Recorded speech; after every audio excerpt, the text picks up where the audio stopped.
Nous allons maintenant entendre Armand Abécassis. Présenter Armand Abécassis, ça aussi, c'est comme pour d'autres aujourd'hui, ça devient insultant d'avoir à le faire, mais je voudrais quand même souligner combien, en tant que directeur des études juives à l'Alliance israélite universelle, il donne un sens à tout le travail de reconstruction, de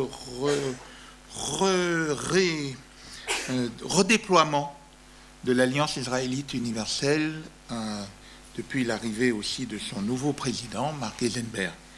Et il vient de faire paraître d'ailleurs un livre, Armand Abécassis, vous savez combien il en a publié et combien on s'y enseigne. Le dernier livre d'Armand Abécassis, c'est Les derniers jours de Moïse, qui va être en librairie sous peu. Et dans la tradition de nos travaux communs, il va nous faire la leçon. Et la leçon, évidemment, aujourd'hui, concernant le judaïsme et la francophonie, on a beaucoup parlé de franco-judaïsme, on a parlé de 1789, mais enfin, il y en a un premier francophone, un premier maître francophone du judaïsme, c'était Rachi. Et donc, eh bien, nous allons entendre maintenant Armand Abécassis nous parler du premier d'entre nous. Merci. Je voudrais poser, mais formellement, la même question que Daniel vous a posée à propos de Christophe. Qui connaît Rachi?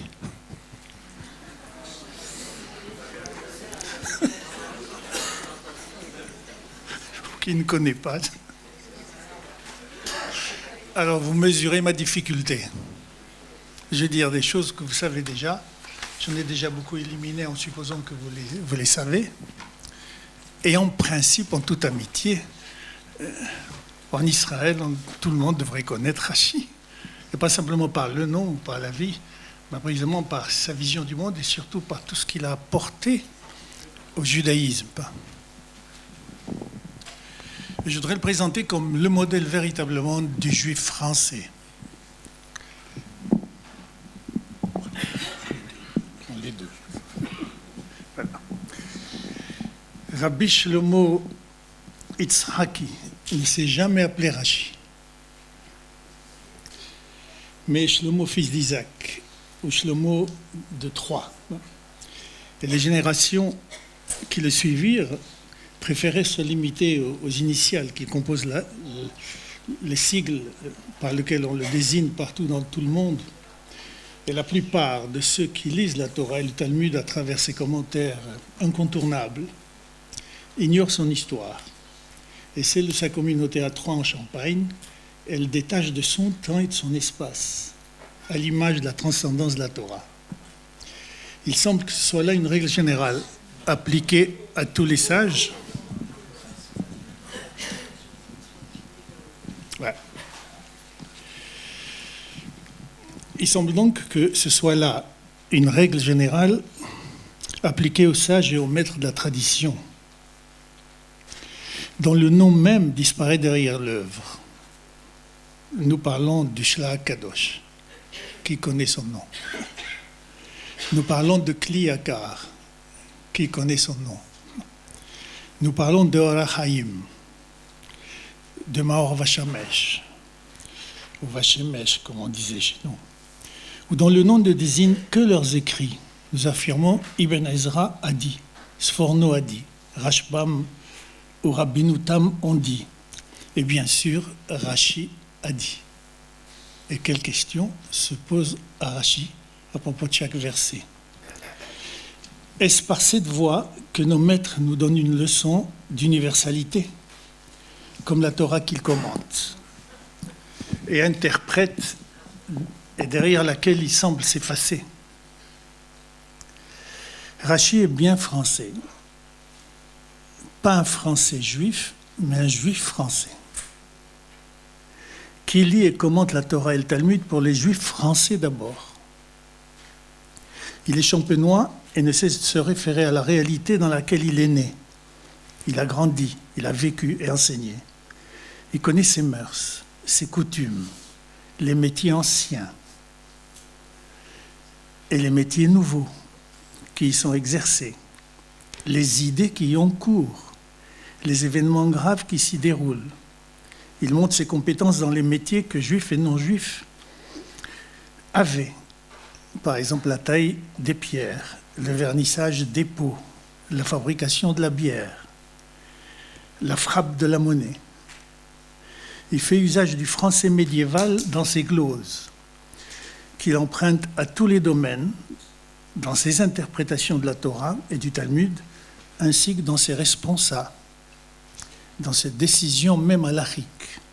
Et il a pris des décisions halachiques très courageuses que beaucoup d'orthodoxes aujourd'hui remettraient en question. Les mots français qu'il écrit en lettres hébraïques sont en réalité la transcription de la prononciation du français médiéval, tel que les Juifs le prononçaient en Champagne, et tel qu'il l'articulait au XIIe siècle. Il en parle en écrivant parfois l'Eshoninu, notre langue. Nous en trouvons 1300 dans la Torah et 4400 dans le Talmud, de mots français. De son temps, on lisait l'hébreu et on l'écrivait, mais on ne le parlait pas. On écrivait le français en caractère hébraïque. Cette exigence d'actualisation et de modernité de la lecture des textes bibliques n'excluait pas chez lui, bien sûr, l'affirmation de son identité propre. C'est parce qu'il était juif qu'il le faisait et qu'il tenait compte de l'environnement dans lequel il vivait. Comme tout interprète authentique, il montre ainsi sa familiarité avec le monde qui l'entourait et qu'il connaît et observe avec un intérêt grand et auquel il pense être intégré sans aucun parti pris idéologique. Il n'ignorait pas les enseignements de son entourage, enseignements théoriques et pratiques, en constatant qu'ils ne sont pas nécessairement incompatibles avec la tradition reçue, toujours ouverte au dialogue, ni avec la loi divine. Il ne se laissait pas happer par la controverse. Il s'efforce de réfléchir et de trouver des solutions aux problèmes quotidiens et bien plus pour donner à penser à ceux qui les lisaient et l'entendaient. Nous allons d'abord le replacer dans son siècle qu'on désigne par les transformations qui y sont produites et qui ont conduit certains historiens à parler de renaissance du XIIe siècle, car il y a une renaissance du XIIe siècle avant celle de la Renaissance au XVIe. Cette renaissance, comme les autres renaissances, celle qui a fait passer de l'Antiquité au Moyen-Âge, on parlait ce matin de la mutation de l'identité, ou celle qui a suivi du Moyen-Âge au XVIIe siècle, a eu pour origine d'abord les lettres et les humanités en général. Celles-ci s'enseignaient dans les écoles cathédrales, installées dans les villes. Le savoir, la culture n'était plus l'apanage des écoles monastiques débordées par le mouvement d'urbanisation qui se développait en Occident. Grâce à des conditions climatiques favorables, les grandes famines reculaient, la main-d'œuvre augmentait, la mortalité se réduisait, les techniques de travail s'amélioraient. Rachi, comme nous l'avons dit, les connaît et les décrit parfaitement dans ses commentaires. La hausse de la production agricole favorisait le commerce principalement autour de la laine, des épices et du vin. Et quoi que pense le rabbin Soloveitchik, nous sommes à peu près sûrs aujourd'hui qu'il était vigneron. Les grandes foires annuelles se développaient à Paris, à Provins et à Troyes. Les villes s'enrichissaient et s'agrandissaient grâce aux marchands et aux artisans qui s'y installaient et qu'on appelait bourgeois. Les communautés juives suivaient cette renaissance et fondaient également des académies talmudiques, des yeshivot, sous la direction de maîtres reconnus. La place des études bibliques devenait centrale dans l'enseignement juif autant que chez les chrétiens. Des questions de livres, de transmission, de méthodologie se posaient aux maîtres des deux religions. Dans le judaïsme, c'est le commentaire de Rachi qui inaugurait une nouvelle période. Et pourrait-on dire une renaissance juive également au sein de la renaissance du XIIe siècle. Certes, il n'était pas le premier à commenter la Torah et le Talmud, De grands maîtres babyloniens, espagnols, français l'avaient précédé. Nous connaissons les commentaires du Talmud écrits en hébreu, en arabe, en araméen, dans la Babylonie et en Afrique du Nord, en Rhénanie, à Worms. Nous pouvons citer Rabbi Yitzhak Halevi, le maître de Rashi à Worms, le commentaire de Rabbi Shlomo ben Shimshon, de Rabbeinu Gershom Ragola, le commentaire de Rabbi Eliakim de Spire, Rabbi Moshe Adarshan, considéré par Rabbeinu Tam comme le premier dirigeant du judaïsme français. Mais l'originalité de Rashi lui a permis de transcender le temps et l'espace, de devenir le commentateur nécessaire et incontournable de l'étude de la Torah et du Talmud, jusqu'à faire partie, pour ainsi dire, de ces textes auxquels il est totalement intégré et lié. L'édification de son œuvre dépassait largement le cadre de sa propre activité intellectuelle. Il était redevable de ses voyages dans les lieux d'études où il se rendait. Nous trouvons dans son œuvre les traces de mouvements de pensée qui ont structuré la pensée intellectuelle des grands maîtres de l'histoire qui l'a précédé et celles qui lui étaient contemporaines. Des idées et des connaissances venant de la Perse, de l'Égypte, de la Palestine, traversaient l'Italie et arrivaient en Allemagne et en France. La profonde originalité de la pensée de Rashi et au-delà de son cachet personnel, celle de l'école française, résulte d'un brassage d'idées observables dans la pensée des Juifs au Moyen-Âge. Bien plus, Abraham Grossman écrit que le judaïsme français n'est pas un rameau du judaïsme ashkénaze. Ça nous fait plaisir un peu, nous, les Sfardim. Je retire. Il n'était pas sfarade non plus, heureusement. Il écrit que le judaïsme français n'est pas un rameau du judaïsme ashkénaze parce qu'il est constitué par le mélange d'éléments importés de plusieurs centres du judaïsme, parmi lesquels ceux d'Espagne et d'Orient aussi. Et c'est ça qui fait l'originalité de la pensée juive française depuis Rashi précisément. De même, sur le plan religieux, les Occidentaux faisaient mouvement vers l'Orient également. L'idée naquit à ce moment de se rendre en Palestine et à Jérusalem pour défendre et délivrer les lieux saints. Les croisades vers l'Est se doublaient également d'expéditions contre les royaumes musulmans d'Espagne. L'ennemi par excellence était le Sarrasin, c'est-à-dire le basanais, et qui était l'infidèle à combattre. Transposé dans l'œuvre de Rashi, on y trouve d'une part qu'on peut qualifier une part occidentale, mais aussi une part orientale. Ces deux parts émergeaient dans les deux voies d'interprétation du texte biblique choisies par Rashi, le pshat et le drash. Là encore, le renouveau de l'exégèse biblique chrétienne au XIIe siècle est marqué précisément par la constitution de la théologie et par l'importance prise par l'exégèse littérale, c'est-à-dire par la définition précise des mots, par la grammaire, par le contexte littéraire et historique. Cela se passait chez les chrétiens. On a transféré ça sur Rashi en disant en partie vrai, en partie erroné, que c'est ce que cherchait toujours Rashi, fixer le pshat. Et c'est vrai qu'il disait souvent, moi je suis venu, je traduis, pas je suis venu uniquement fixer le pshat. Le malheur est qu'on l'étend pour toute la Torah. Donc quand il le dit, c'est valable pour le verset qu'il est en train de commenter. Mais il n'est pas évident, pour ceux qui sont habitués à lire Rashi, qu'il a voulu simplement fixer le pshat. Et la preuve, le nombre infini de midrashim qu'il cite, et puis surtout, que lorsqu'il a fixé le pshat, il dit très souvent, et maintenant, rabotez-nous darshu, nos maîtres ont fait un midrash, et il ajoute le midrash au pshat. Ça veut dire que le pshat ne suffisait pas. Et il n'est pas vrai qu'il est venu simplement fixer le pshat. Ceci dit, c'est le premier niveau d'interprétation, le pshat. On oublie que le pshat est déjà une interprétation. Parce qu'au-dessous, c'est le fondamentalisme. Et la lecture littérale qu'on appelle le pshat, c'est déjà un premier niveau d'interprétation. Et le judaïsme n'est pas fondamentaliste. L'introduction du Zohar dit « Malheur à celui qui lit la Torah d'une manière fondamentaliste, il vaut mieux qu'il ne soit pas né, ou qu'il ne fût pas né. » Mais nous avons un pshat, bien sûr. Et il faut laisser aussi les historiens faire leur travail.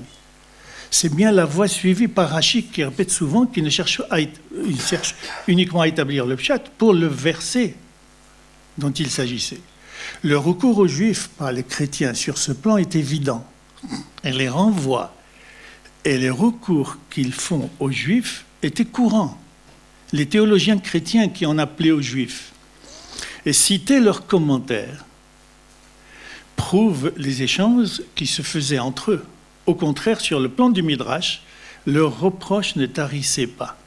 Ils le considéraient comme sottise, blasphème, puéril. Ce sont des mots que je retire des théologiens chrétiens. Bonaventure, Augustin, Chrysostome, pendant tout le Moyen-Âge. Puéril, insensé, délirant même. Je connais aussi beaucoup de juifs et d'universitaires qui sont du même avis.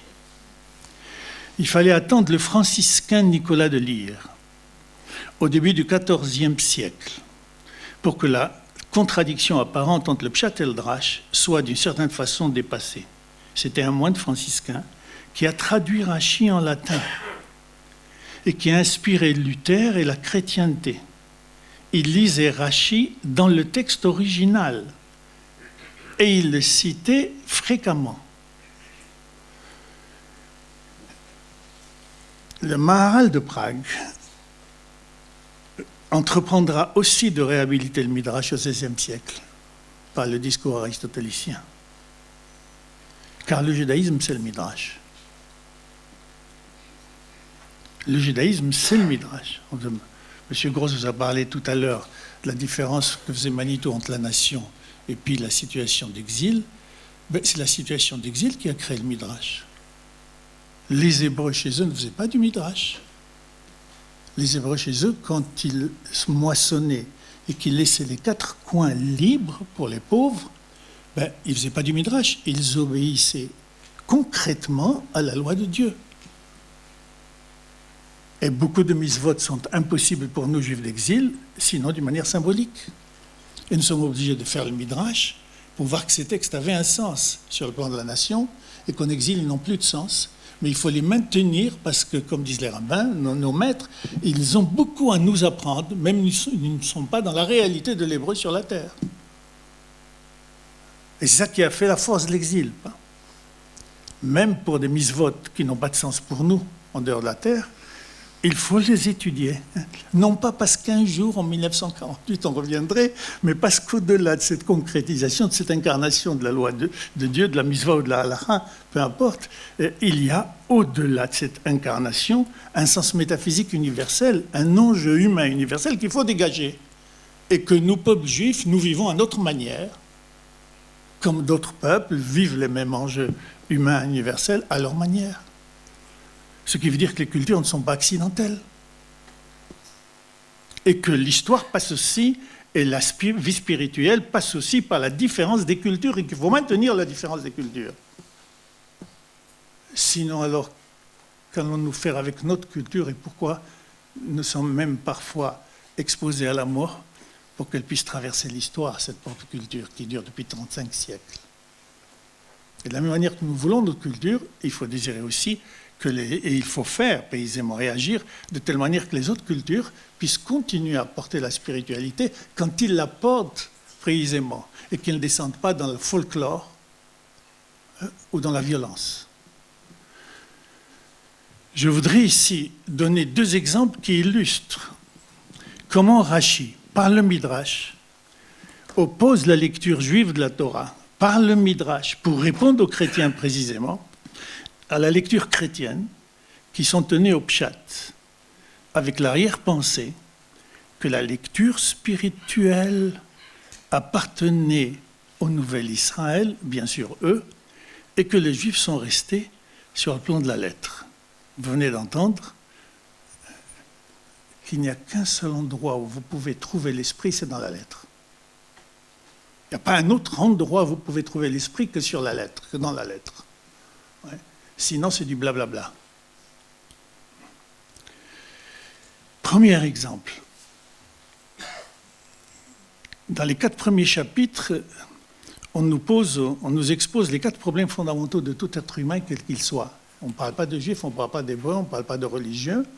On parle, Adam n'était pas juif, n'était pas hébreu. Je ne sais même pas s'il était religieux. Et dans le premier chapitre, donc, on nous dit quels sont les enjeux du rapport de l'homme au monde. Et pourquoi ça termine par le Shabbat. Celui qui ne sait pas se décrocher de la relation à l'objet pour entrer dans un autre monde qui lui permet de constituer sa personnalité, son identité à partir de la relation de l'homme à l'homme, et donc de se libérer du rapport à l'objet, est dangereux qu'on veut lui confier la maîtrise du monde. Ça, c'est le premier problème de la Torah. Deuxième problème, la création de l'homme et la femme, le rapport de l'homme à la femme. Et la loi donnée à l'homme, et qu'il ne peut absolument pas affronter, à laquelle il ne peut pas réfléchir, à laquelle il ne peut pas donner sens s'il ne rencontre pas la femme. Mais c'est le Ezer Kenegdo.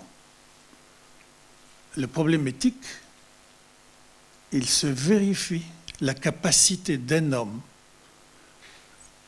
la capacité éthique d'un homme, elle se montre dans sa relation à la femme, beaucoup plus que dans la relation de l'homme à l'homme. Parce que dans cette relation, rien n'est caché, tout est donné. La relation homme-femme est une relation totale. Et c'est dans la relation totale qu'on peut voir si l'homme sait ce que veut dire l'éthique. Tandis que la relation de l'homme à l'homme, la relation n'est pas totale. Mais j'ai le courage de mes opinions, sauf dans la pathologie.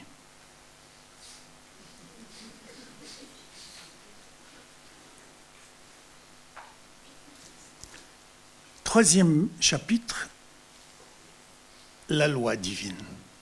La troisième relation, la relation de l'homme à Dieu, à travers la loi. Et notre Dieu ne sait que dicter des lois. Quand il est venu au Sinaï, il n'a pas fait de cours de théologie. Il a dit, tu dois, tu ne dois pas, au revoir. Pourquoi? Parce que c'est la parole divine par excellence. Le divin est dans la loi qui règle la relation à l'autre. Vous l'avez entendu toute la journée, sur tous les plans. Et le quatrième problème, eh bien, Caïn et Abel, le rapport de l'homme à l'homme. Et on a fait le tour des 4 problèmes fondamentaux de l'homme, quels qu'ils soient. Et maintenant, 5e chapitre, la Torah va raconter l'histoire, Elle est Toldot. Le 5e chapitre commence par Elle est Toldot, voici l'histoire, parce que les 4 premiers chapitres ne sont pas dans l'histoire, ils vont être dans l'histoire. La Torah va montrer les échecs ou les réussites, mais ils sont au-delà de l'histoire en même temps, transcendant, immanent. Or, les chrétiens, à partir de saint Augustin, ont déduit, et sur ce plan, on n'a rien à leur répondre, ils ont raison sur le plan du pshat.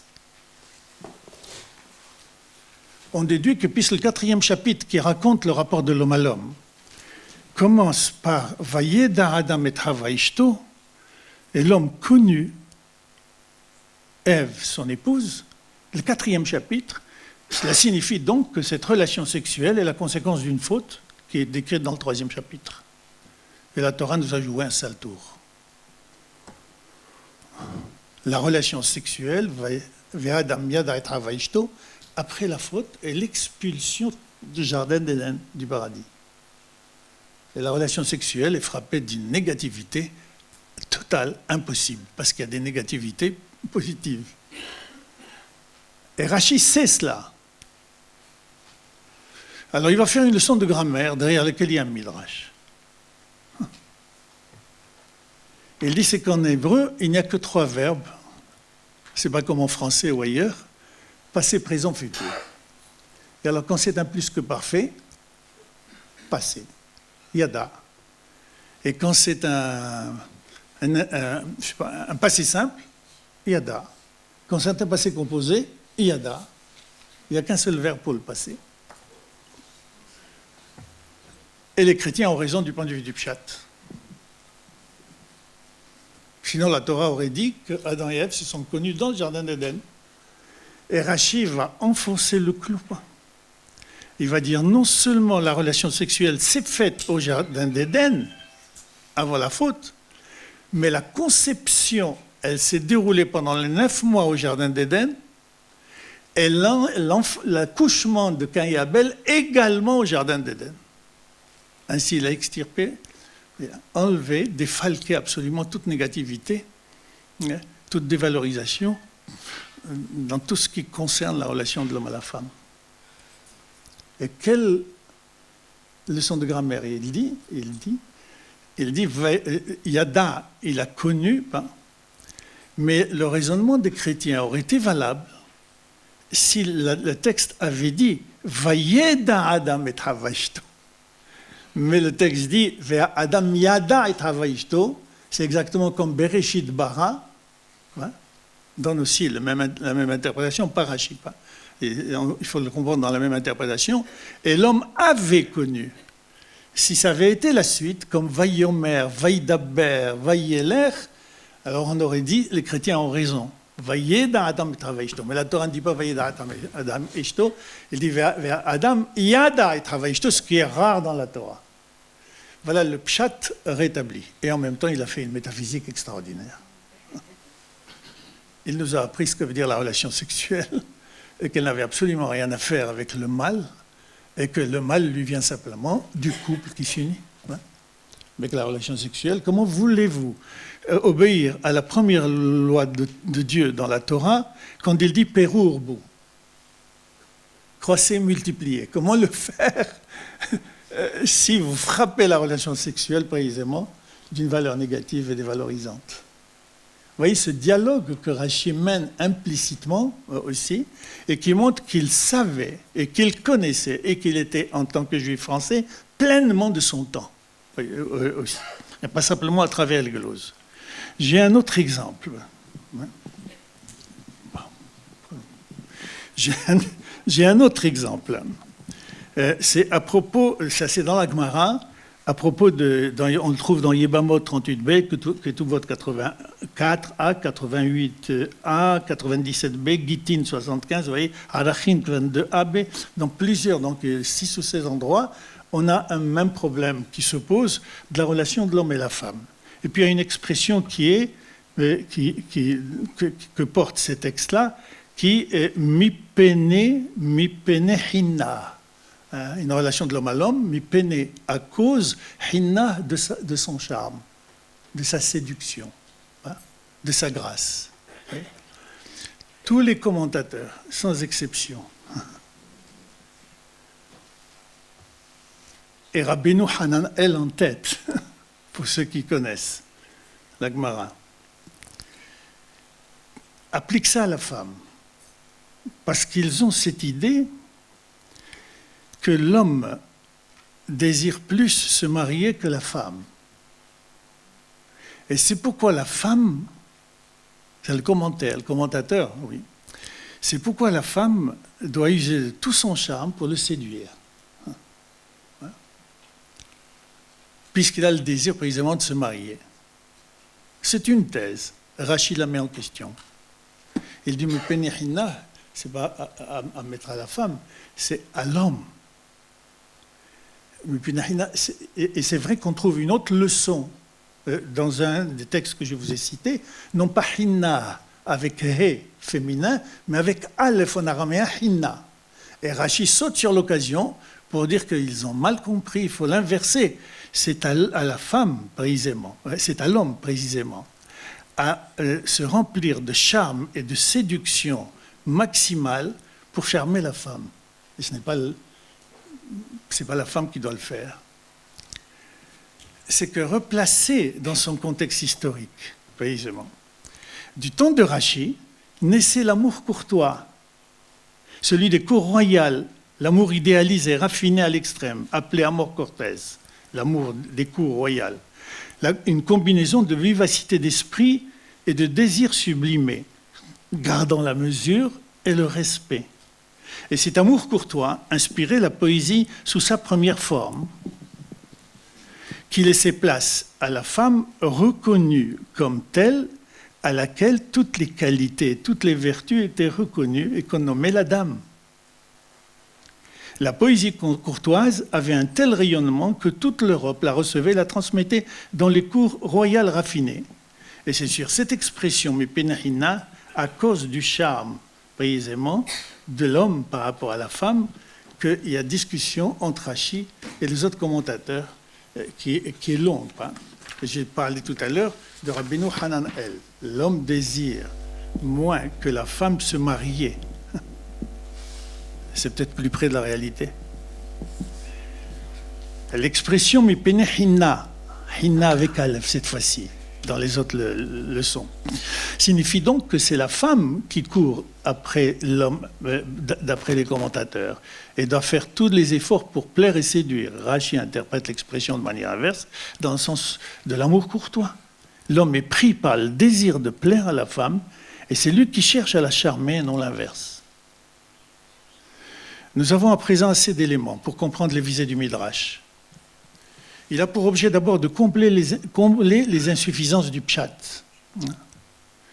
Rashi en avertit le lecteur dès le premier verset de la Torah, dont il explique les termes, voyez, non sans avoir averti qu'il faut faire appel au Midrash auparavant. C'est la première leçon que Rashi donne du premier verset et même du premier chapitre de la Torah. Il interdit qu'on le lise d'une manière pshat. Il est incompréhensible. Et il est obligé d'aller contre précisément la Massora aujourd'hui. Hein. Et il nous dit, si vous voulez le lire chronologiquement, c'est-à-dire du point de vue pshat, lisez-le ainsi. Non pas Bereshit bara Elohim, mais Bereshit beru Elohim. Au commencement de la création par Dieu de la ciel et de la terre, elle était tohu bohu rocher, etc. Alors, vayomer Elohim et or que la lumière, non pas que la lumière soit, c'est aussi stupide comme lecture, restez tout près du pshat. La lumière sera. Et le Midrash dit, malheureusement, la lumière fut. Parce que cette lumière qui fut n'était pas la même que la lumière qui devait être. Leçon métaphysique extraordinaire, toujours à travers le Midrash. Cela signifie que ce qui doit être ne sera jamais incarné totalement comme c'est dans ce qui est. Qu'on ne peut pas tirer, on vous en a parlé toute la journée, on ne peut pas tirer ce qui doit être de ce qui est. Sinon, on remet en question la notion de transcendance et d'altérité. On ne peut pas tirer ce qui doit être de ce qui est. Et d'autre part aussi, quand Dieu crée la lumière, dans le Midrash que je disais tout à l'heure, il crée la lumière, mais on aurait attendu, comme certains prophètes le répètent, et sur laquelle la Gemara va revenir pour corriger et limiter, on aurait voulu que, puisqu'il a créé la lumière, que l'obscurité disparaisse. Et que tout soit lumière. Ouais. Les prophètes sont allés jusque-là. Et dans plusieurs leçons de la Gemara, on apporte des réserves et des limites. Non. Quand Dieu crée la lumière, il lui dit simplement, tu vas fonctionner dans le lieu, le jour où tu dois fonctionner. Et il laisse l'obscurité parce qu'il a besoin de l'obscurité. Elle est inscrite dans le projet de Dieu. Oui. Parce que si Dieu dit que la lumière soit, ou que la lumière sera, et que cette lumière, ce qui doit être, va descendre totalement dans l'immanence, la transcendance n'y est dissoute. Et il y aura toujours cette différence entre ce qui doit être et ce qui est. Ça signifie qu'il y aura toujours une obscurité. Et que jamais ce qui doit être ne descendra dans l'immanence tel que ça doit être. Mais c'est ça qui fait le temps, c'est ça qui fait l'histoire, c'est ça qui fait la responsabilité. Mais il y a des religions qui pensent qu'un jour, quelqu'un a incarné exactement la parole de Dieu et qu'il est devenu lumière. Ça, c'est l'abîme infranchissable entre le christianisme et le judaïsme. Hein? Comment Rashi le fait? À travers le Midrash. Et que veut dire que Rashi ne vise que le pshat? Enam mikra ze omer ela darsheni. Dès le début, il nous avertit. ce texte ne peut pas être lu littéralement du point de vue Pshat, il faut le Midrash. Et Rashi sait très très bien, dès la première page de la Torah, il sait très très bien que ce n'est pas le Midrash, mais accroché au Pshat. Mais ouvrons le Pshat au maximum, c'est-à-dire à l'infini de l'interprétation, c'est ça qui fait le divin précisément. Ce qui est divin, ce n'est pas le système.